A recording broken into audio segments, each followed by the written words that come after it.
Domeless engines. A special train arrived one day and the Fat Controller welcomed the passengers. They looked at everything in the yard and photographed the engines.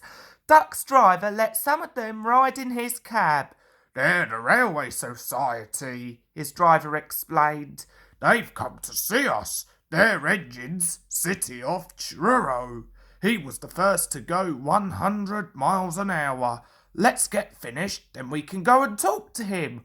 "Oh," said Duck, odd. "He's too famous to notice me." "Rubbish," smiled his driver. "Come on."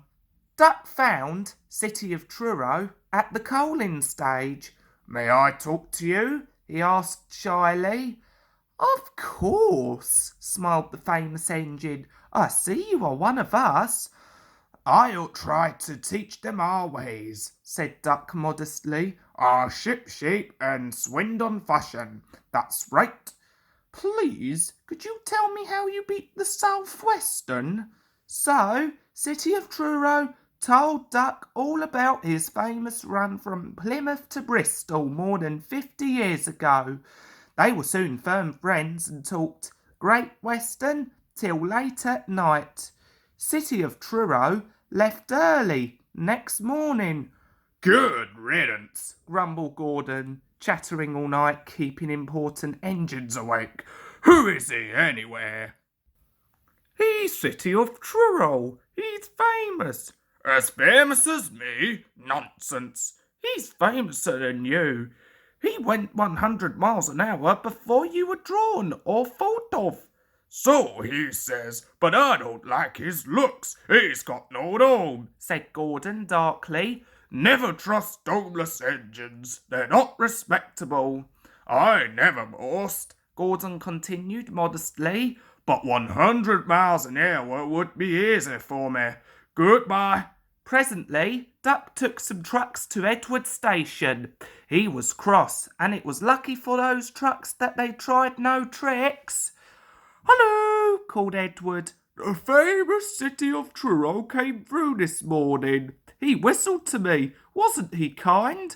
"He's the finest engine in the world," said Duck, and he told Edward about City of Truro and what Gordon had said.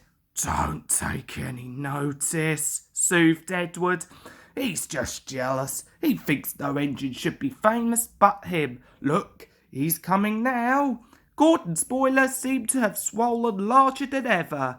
He was running very fast. He swayed up and down, then from side to side as his wheels pounded the rails. "He did it, I'll do it. He did it, I'll do it," he panted. His train rocketed past and was gone. Edward chuckled and winked at Duck. "Gordon's trying to do a City of Truro," he said. Duck was still cross.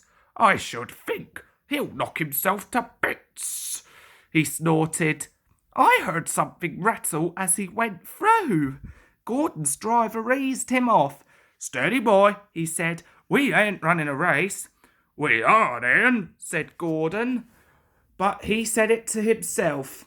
"I've never known him ride so roughly before," remarked his driver. His fireman grabbed the brake handle to steady himself. "He's giving himself a hammering and no mistake."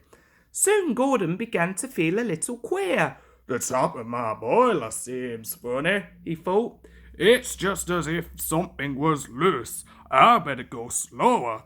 But by then it was too late. They met the wind on the viaduct.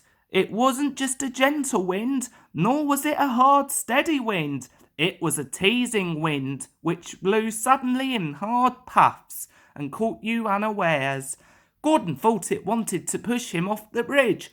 "No, you don't," he said firmly. But the wind had other ideas. It curled round his boiler, crept under his loose dome, and lifted it off and away into the valley below. It fell on the rocks with a clang. Gordon was most uncomfortable. He felt cold where his dome wasn't, and besides, people laughed at him as he passed. At the big station, he tried to wheesh them away, but they crowded round no matter what he did. On the way back, He wanted his driver to stop and find his dome, and was very cross when he wouldn't. He hoped the sheds would be empty, but all the engines were there waiting. "Never trust Domeless engines," said a voice. "They aren't respectable."